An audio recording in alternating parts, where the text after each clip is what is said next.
Well, ahead of the government's autumn statement later this afternoon, we can talk now to the chair of the Commons Treasury Committee, Harriett Baldwin MP. Good morning to you, Harriett. We've done a number of interviews over the last day, slightly frustrating because there's only so much that you're prepared to say to us. But it feels like quite a lot has... They're saying everything to us. Well, exactly. Quite Sunday a lot. They were saying nothing. Yeah. Today you're vomiting everything out to us. So well, let's pick you might as well get it off your chest, Harriett.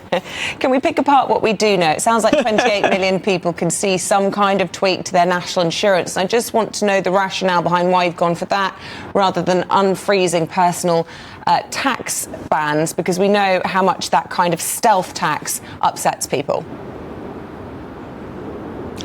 Well, I think it is going to be a real turning point today in terms of the autumn statement, because if you cast your mind back to a year ago, inflation was running over 11%. Now we've got a backdrop of it having fallen to 4.6%, and the Bank of England forecasting that it will fall further next year.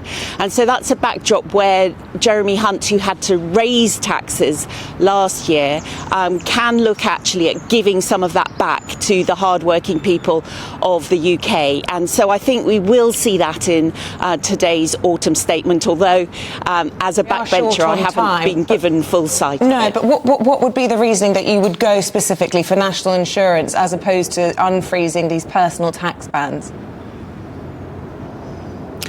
Yeah, I think those are going to be some of the choices that he'll be explaining today in the Commons. I think we'll also see him make some important announcements in terms of business taxes and business investment. One of the things that will help the UK to grow more strongly next year is if he can encourage businesses to invest. So I think we'll see something on that. I also would be very surprised if he didn't carry on with the temporary cut in terms of a fuel duty as well. OK, use of temporary, really important word there. These business cuts that we can expect to see, will they be permanent then? Because we know that business like security, they often plan for up to 3 years in advance. The changes that he's making, and he's pleased to say, the biggest tax cuts for business in 50 years, if they're just for a year, it's no good to anyone, surely. Yeah, it is a big tax cut, and it's £27 billion was where it was scored last year when it was introduced for the first 3 years. I think that what will be interesting to myself and colleagues on the Treasury Select Committee is to see what impact that's having, because if it's paying for itself with increased investment and increased business revenues, then of course I think the case for making that permanent is going to be a strong one, and it's certainly something that I was able to ask the Chancellor about in the Commons last week, and I do think that he'd be very tempted to do that if the headroom allows. Living wage, how are you planning to pay for this increase? This is a significant increase being announced yesterday.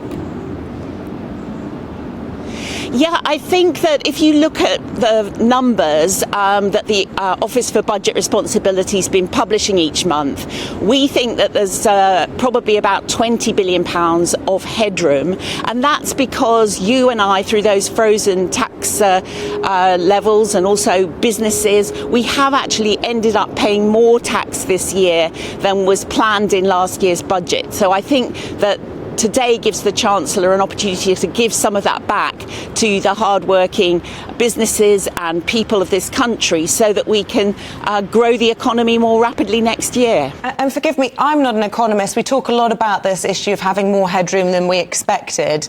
I mean, does that necessarily mean that we're in a good position? Because we're still borrowing a huge amount, aren't we? And one of the government's 5 pledges was to manage the debt. How's that going if we're then making these big investments on things like the living wage, and yet we can't settle on the doctors and the other, paid deals that we're in negotiations over?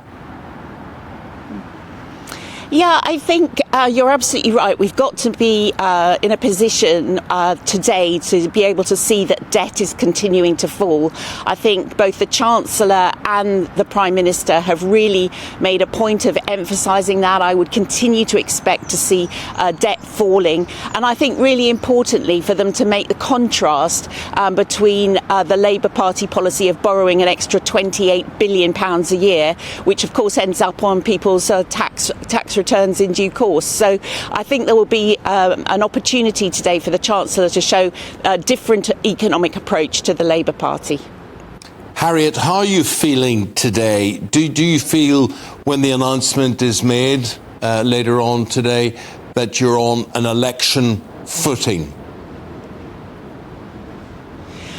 I think I will feel that we've reached a turning point in terms of the UK economy, that after all of the pain and difficulty that we've had to go through with Putin's evil invasion of Ukraine, putting up prices for every family in this country.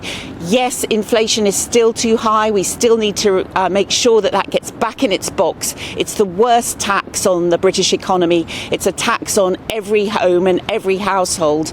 And so it's really important that we don't lose sight of that. But at the same time, it feels like a turning point because the Chancellor will be able to give back some of the money that he'd announced in tax rises last year.